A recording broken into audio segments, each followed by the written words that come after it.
This is what's known as technical difficulties, and it's part and parcel of this whole experience. But let me just set the scene while we work on this.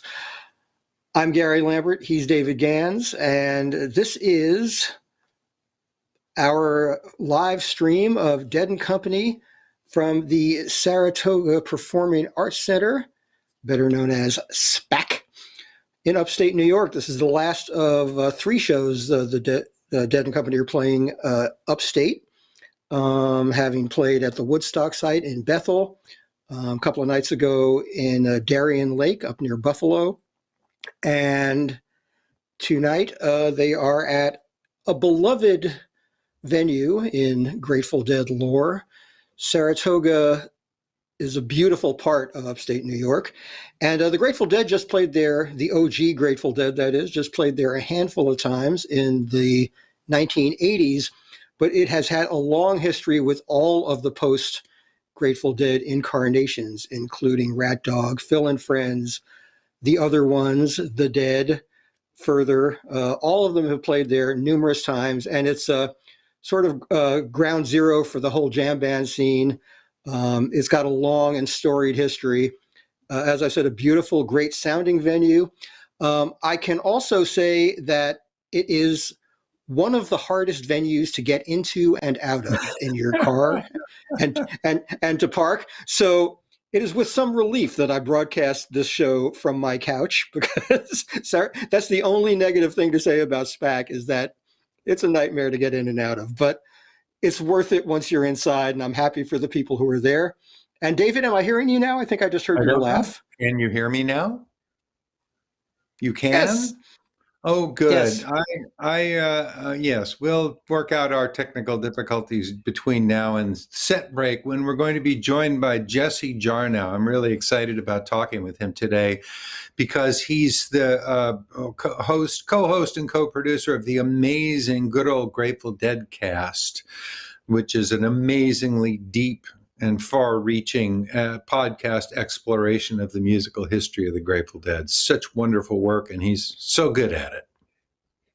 Yes, indeed. One of the best things to emerge from this world in a long, long time.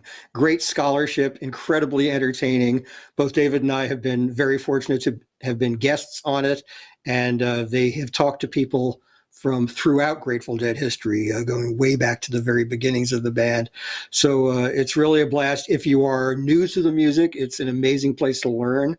And even if you've been around the music for ages, you will find out stuff you never knew before about Grateful Dead music.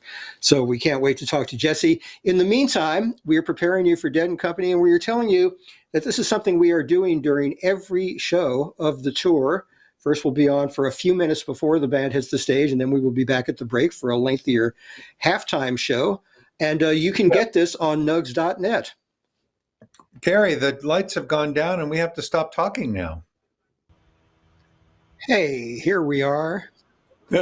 Just barely.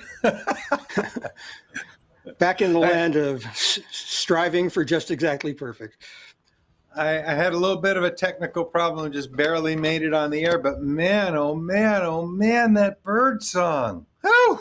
Oh my God. That double time section, and what everybody was doing with that rhythm. And of course, we rave about Jeff and John all the time, but then you listen to what Bobby was playing against that, and the bass lines O'Teal was churning out, and the drummers were just completely in the pocket. Man, this band is surprising us every single night, and that's what we always delight in with this music. Have been doing that for more than 50 years, and it just keeps on coming. Oh boy. I could hardly be happier. Why don't we bring Jesse in so we can rave about it together? We're going to have our special guest this evening is Jesse Jarnow, the co-host of the Good Old Grateful Dead cast, which if you don't know about, you should go subscribe to immediately. It's fucking awesome. He's also the author of Heads, a biography of psychedelic America. Wasn't That a Time? The Weavers, the Blacklist, and the Battle for the Soul of America. And Big Day Coming, Yo La Tengo and the Rise of Indie Rock. He is currently researching an alternative history of music told through gray area recordings. You know what I mean? and can be heard every Monday from 9 to midnight on Jersey City freeform radio station WFMU. And not only that, he's a wonderful human being. Please welcome Jesse Jarnow to our screen. Hey. Hey, guys. Hey, Gare. Hey, David. Nice to see you. Hey, man. Great to see you, man. Oh, man, that bird song. Can we get going with that?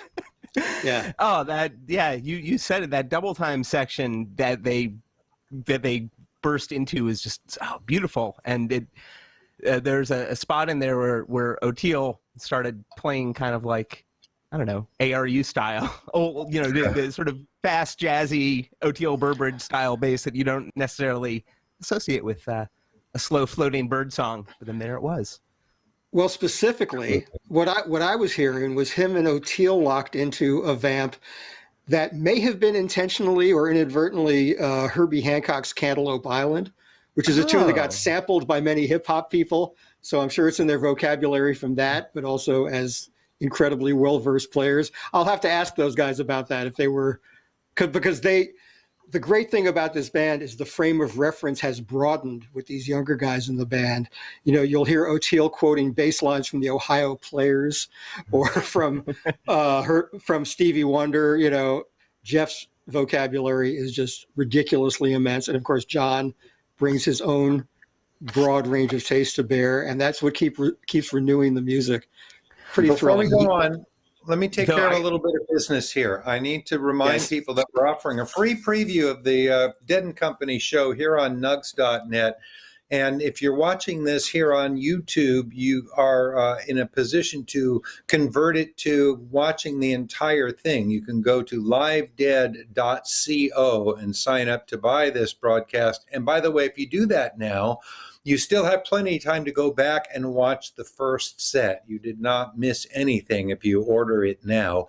There are also many options for subscribing to the entire season. There are audio-only downloads in a great variety of formats.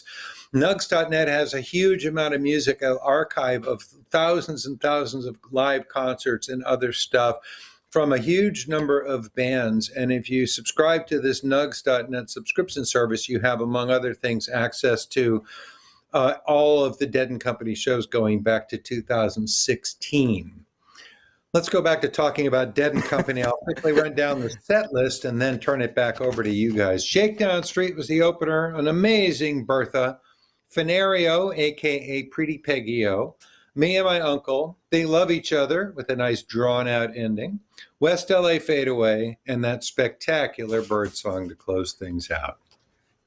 Man, the other thing that I kept thinking about during the bird song mostly, but other points in the set is I could just watch a Kreutzmann cam, just like put the camera on Bill the drummer and watch him drum, because every time they cut to him during bird song, it was just watching him dance. It was so cool.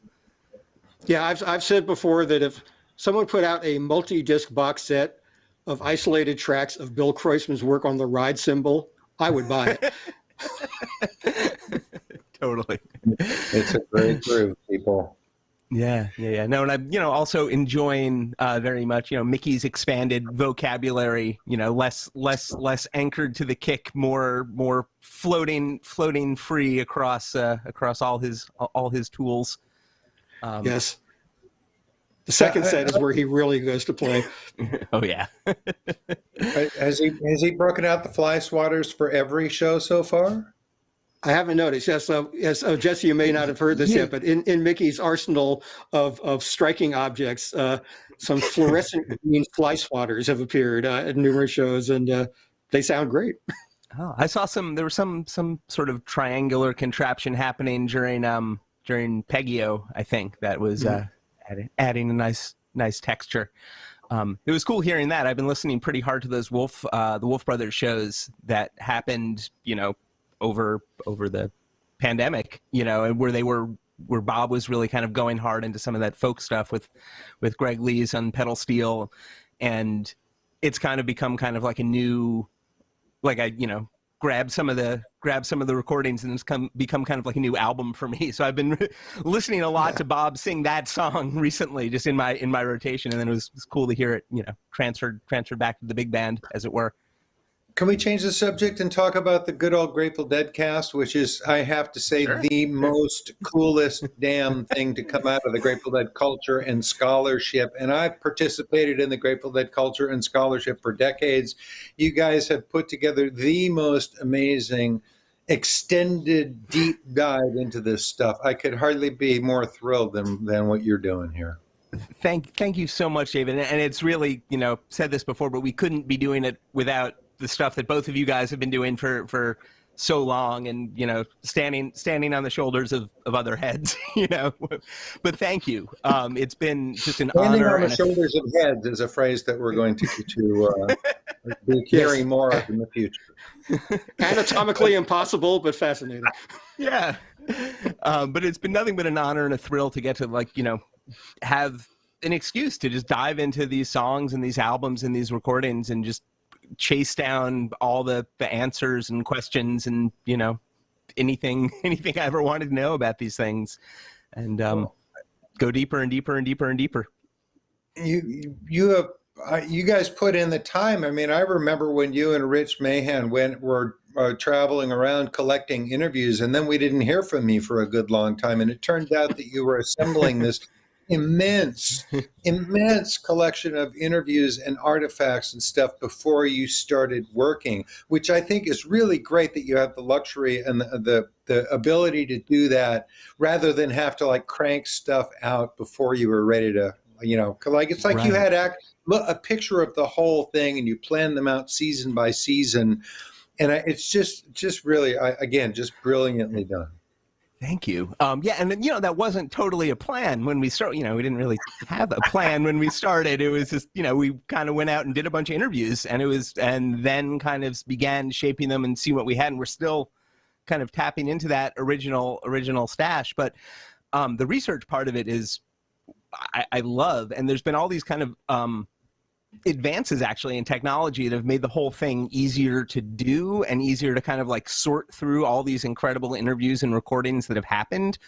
Yes. Where they're, can find in, archives of old radio interviews with everybody, with Garcia, with Hunter, with, people, everybody else in the band. And then there's this voice transcription technology, and can have all of the interviews, including the ones with you guys, in one place. And then it's we're talking about Owsley. Type in Owsley into the search, and all these references pop up, and it's this incredible. Wait! It searches audio files? Yeah, it's amazing. Wow.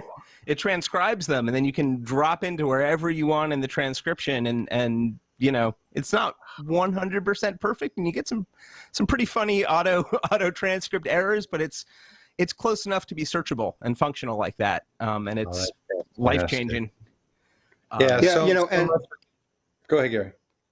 Well, another incredible feature of the Deadcast was because it was something with the official blessing of the folks at Rhino and the Grateful Dead organization. You had access to stuff in the Grateful Dead vault, outtakes and, individual stems of the recordings. And, you had these two amazing audio detectives diving in there and finding things that no one even knew existed anymore, or had been not heard in decades at least. So tell me more about that. Yeah, I mean, for Working Man's Dead and American Beauty, especially, Mike Johnson and Brian Kehoe really went deep into the original tapes and found tapes that never circulated, which is crazy in Grateful Dead land. But a whole alternate version of American Beauty, demos for it that give this different picture of the way the album evolved, as well as this, false start for the album where they actually went and multi-tracked, almost half of the songs, then kind of scrapped it and started over. And Brian had the multi-tracks and was able to, for a couple of the songs, go through piece by piece and say, oh, this is how the piano was mic'd. Oh, here's an overdub. Here's a guitar part that was on, that they tracked live but removed from the final version of the song. So you really get this picture of really nuanced work. I think American, and this is talking about American Beauty and Working Man's Dead, which, are kind of remembered as the Dead, simple simple folky albums. That's they're another not. example of the technological advancements. So remember on Anthem to Beauty, part of that was going to Wally Heider's with Stephen Barncart and putting the 2-inch tape up and cycling through the tape and stuff. Well, that's no longer required because the 2-inch tape was transferred into the digital domain. So you have random access to any moment. It's so much easier to get into every corner of the archive in every format now than it used to be. I mean, you could, a few years ago, I listened to like several hundred versions of Dark Star because there they are on the archive. You just dial it up and there they are. It's pretty amazing. But none of that is to diminish the tremendous creative work that you guys put into doing the show. Yeah. Writing it, voicing it, organizing it. Yeah. Also sounds really fun to go to Wally Heider's and listen to the multi-tracks with Stephen Barncart. Sometimes those old technologies, led to cool things. But yeah, it's been just the ability even just to jump from song version to song version through archive, through tape collecting, through all this stuff is incredible. Just see the way these grooves changed and evolved. I was thinking about that during Bertha. During that last set, because that's a song that's got a really not necessarily a simple groove. There's the Dead have played that, attacked that groove in so many different ways over the last half century, and you can really kind of get lost in it. It's depending who you're listening to and at what time in it. So it's always fun to see sort of how that's shaped. But this another project of mine has been a listening project, which is fed into the Deadcast, but isn't part of the Deadcast, where I've been trying to go through every show and hear how things evolve and hear how hear how those attacks on the grooves change over time. And it's cool to see it continue to evolve with you mentioned your listening project. You're talking about the fact that on Twitter you re-experienced the Grateful Dead concert of 50 years ago on this date. Yeah, or experience it for the first time. Let's tell people about that, because you have a somewhat obscure. What is the source of your Twitter handle, Borgwick? Bushwick. I used to live in a neighborhood called Bushwick, and that was a silly and hard to spell pun on Bushwick. It was Bushwick. It was what we called the neighborhood. I've been saying it wrong all this time. Now I understand it. I'm terrible at coming up with catchy names for things, and that's another in a long line. Our Frau viewers Show, who also are hard to on pronounce. Twitter should look Jesse up and follow him, because he'll do this thing and do literally like a measure by measure, bar by bar, song by song recap of the Dead show that happened 50 years ago on this date. And I saw him doing it, and I didn't realize he'd already been doing it for a while. So he said, "Oh yeah, I've been at this for several years already." Yeah, it just started as a diversion, and just kind of, it started a lot less evolved than it is now, where I'm really, trying to find pictures of all the shows and going. One of the amazing things about the Internet Archive, as well as the dead.net, is people post their memories of these shows, and you can kind of get these like scene reports that are folkloric, oftentimes, like, oh yeah, they're, you get, there was one from a couple of weeks ago that was about the Yale Bowl show from '71, where people were, which Gary was at, which they talked, there were a couple people in the comments talking about, oh, that was the first glow stick war. My dad worked for this company, and there were all these glow sticks in the garage or whatever, and we, my friends and I brought them to the show in backpacks, and that's, as far as I know, the first time any of that had shown up at, a hippie concert. So you learn. And you also noted in your tweet that was the last appearance of the original 5, person lineup of the Grateful Dead. Yeah, that was yesterday's one. Different, that was yesterday's show in Gaelic Park, which I think Gary was also at. I was there too. That's right. Yeah. Because Pigpen took his leave of absence after that, and then Keith came in, and then Pigpen rejoined. So indeed, that was the last time we saw the core 5. One thing I want to point out about the Deadcast, though, because, talking about all this diving into the vault and finding outtakes, people might think it's just gearhead talk, but one of the real characteristics of it is the narrative is so beautifully crafted. It's great storytelling. you'll find a guy like Bob Matthews, who really didn't talk too much for public attribution for years and years, but was so crucial to the Dead's earliest recordings. And hearing him tell those stories is priceless. And then you'll hear hilarious things about things that went wrong, and it's great narrative storytelling. It's great. I'm a long time fan of radio. The oral experience of something is really a wonderful thing that I think has become a lost art in some ways, and the Deadcast is a really incredible example of that being done really, really well. Well, thanks. And I really mean it when I say that we're building on stuff that both of you have done. I, grew up in the Dead Hour and various other video documentary type shows that were, sort of popular in that era. On listening in on the alarm clock radio in my bedroom when I was supposed to be asleep in high school, and that stuff burned its way into my brain. That storytelling, with the musical examples and the oral histories kind of all interwoven, and that's been a real priority for us, is like finding witnesses, finding people who were there, finding the people to dig up these stories that maybe didn't have any context to tell before, and now we have this framework, and all these little things kind of fit in to make this bigger, crazier story that can veer off in all these different directions. Hey, we should interject. Sorry, Gary. Can I just interject? We should remind people that what you're watching right now is called Dead Air with Lambert and Gans, and it is something we're presenting at the break of every show on the Dead & Company tour, in the hopes it will provide more entertainment than a slide that says "Please stand by." And I think we're doing pretty good so far.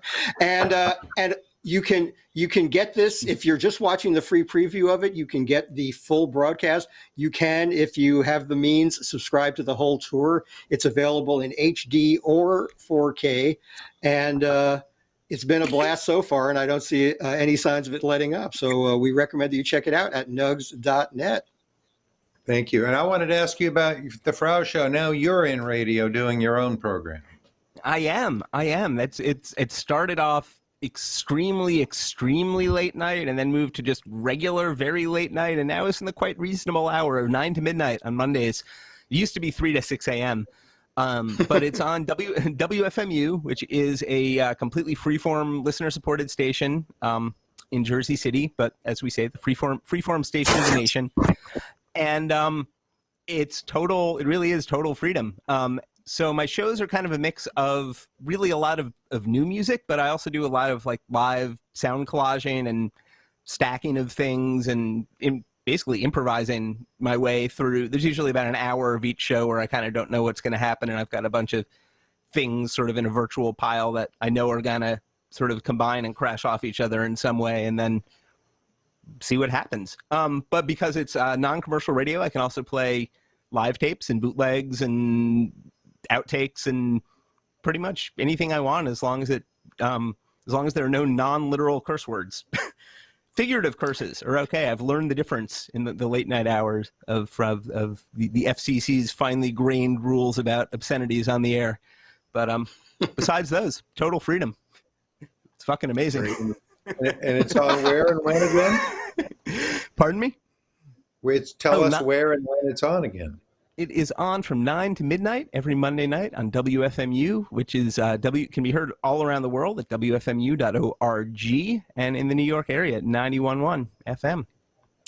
And WFMU is a national frickin' treasure, one of the greatest radio stations anywhere, truly adhering to the ideals of freeform radio, and absolutely a joy to listen to. Great programming all day long, every day. So I urge you to check it out and support your community radio stations everywhere, please. Yeah, whatever your local is, they could use the love for sure. That is very true. We should let Jesse go because it's getting close to time for the band to come back. All right. Well, happy Vanita Day, everybody. Happy A27. Happy Alice Coltrane's birthday. Yes, indeed. But yeah. It's been wonderful Jesse, to have you. And hello to all enthusiasts out there. Shout it out to our thoughts on the Dead commenter buddies watching. yes, and please, Jesse, please come back and visit us on Tales from the Golden Road so we can get a little more expansive on SiriusXM's Channel 23, because we really want to hear about how your new book is coming, which will be right up the alley of a lot of our audience, because it's about the making of surreptitious recordings. Yeah, totally. And the Dead are right down, the middle part of this 120-year history. They're literally directly in the chronological middle. When you go from like wax cylinders, people recording wax cylinders in the opera up to like viral videos, the Dead are, the pivot point in a lot of ways. So looking forward to talking more about that. Looking forward to seeing that. And we'll talk to you when the book comes out. That's great. Thank you again for being with us. Yeah, totally. Thanks for having me. See you guys soon. Thanks, Jesse. Bye.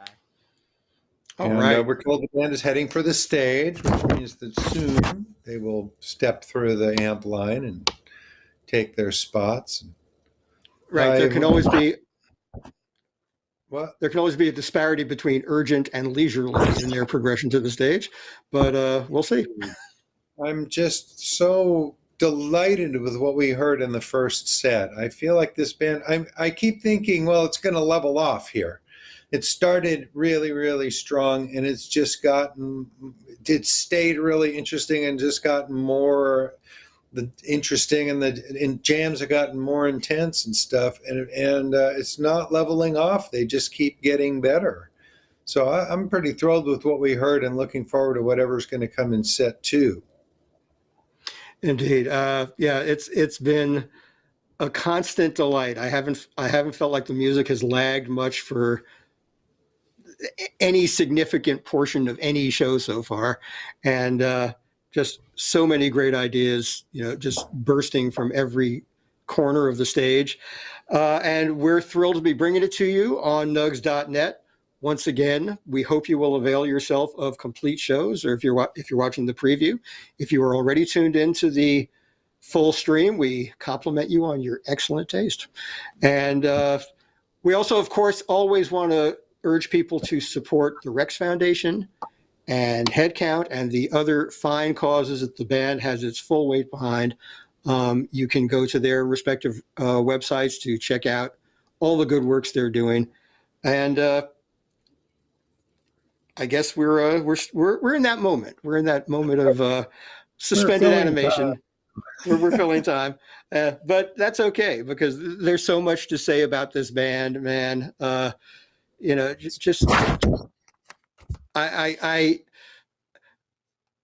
not rendered speechless all that often because I get paid to talk about this stuff, but it's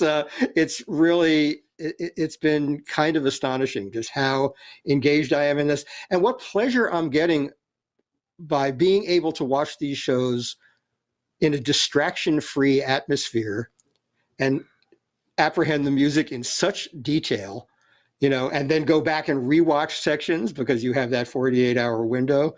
This is a pretty sweet deal, if I do say so myself. I was one of those guys at the show that would hold still and pay attention to the music. I wasn't so much dancing in the hallway kind of guy.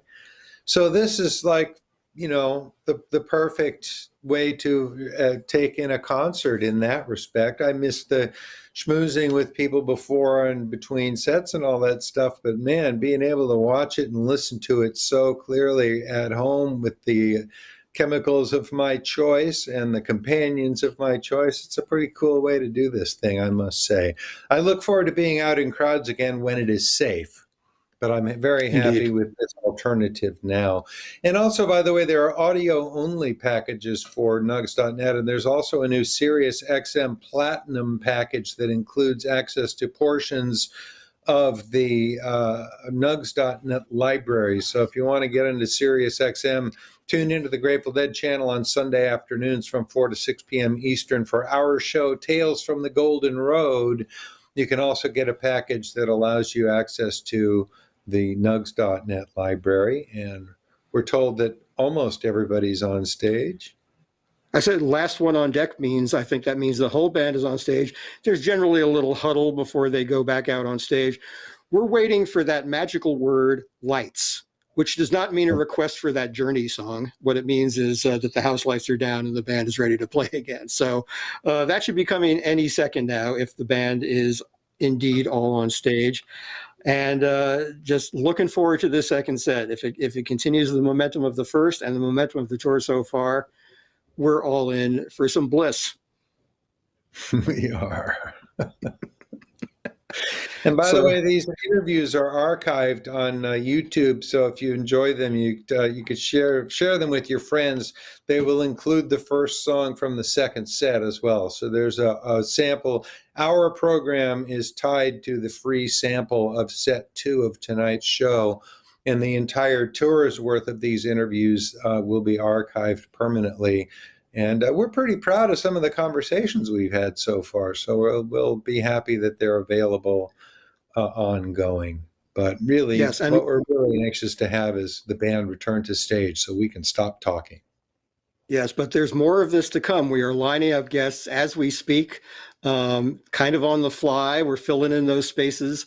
And there's a bunch of spaces because we're doing this through the end of the tour in October.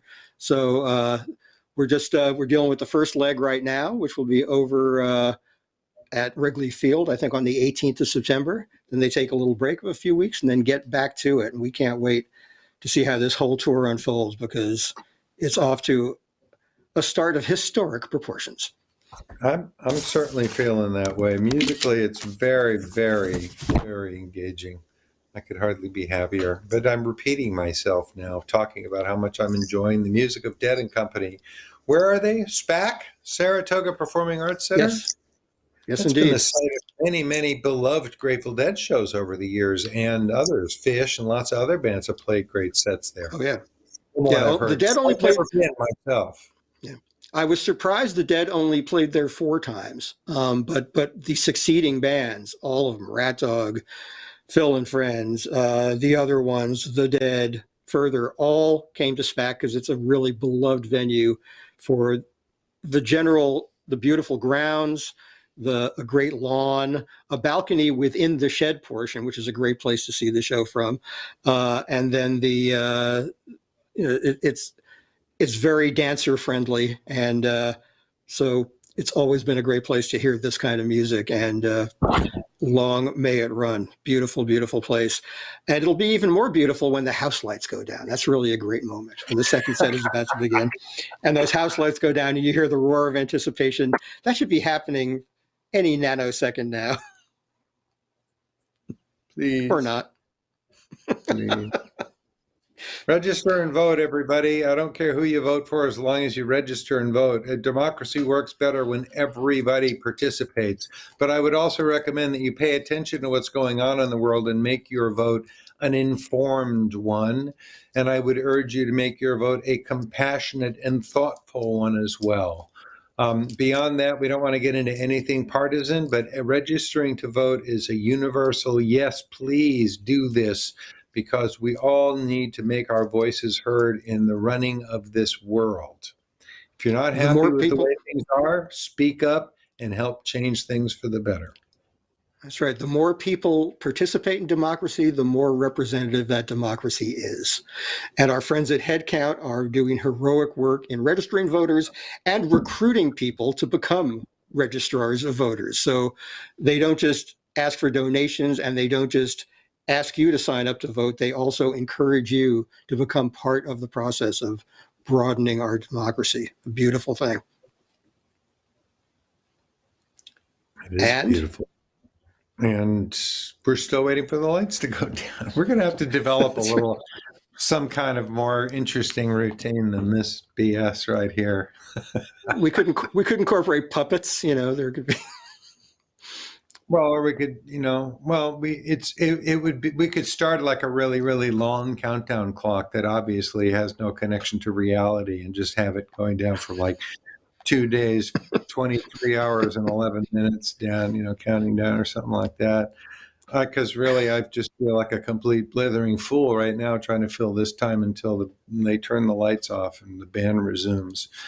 Seriously, yeah. I think at this moment, what we're doing is creating a hazard situation from which the music can rescue people from spiritual distress. having to watch two old men making fools of themselves on the internet. Well, of course, that's one of the primary functions of the internet, so people are used to it. I can't even find, there isn't even a cat nearby that I can heave into the picture here. I can show you my Curious George t-shirt, though. I'm pretty proud of my Curious George t-shirt. Yes. My form of intoxication. Right, my Wohop t-shirt has a dead connection too. I wore it especially for Jesse because Wohop is a beloved and venerable dungeon of a Chinese restaurant in the heart of Chinatown in New York City. Has been a favorite of Head's for a very long time. For most of its history, it's been open either all night or till 4 a.m. So it was a great post-show hang after Madison Square Garden shows and all that. They are now on truncated hours because of obvious reasons, but we hope they get back to that late night thing because Wohop is the bomb. There was a place everybody used to go to when Jerry played the Warfield, Toulon. I never went there, but everybody talked about that place. Was it good or was it a terrible place? No, Toulon was Vietnamese. It was a total greasy spoon. Lights! Yay! See you next time.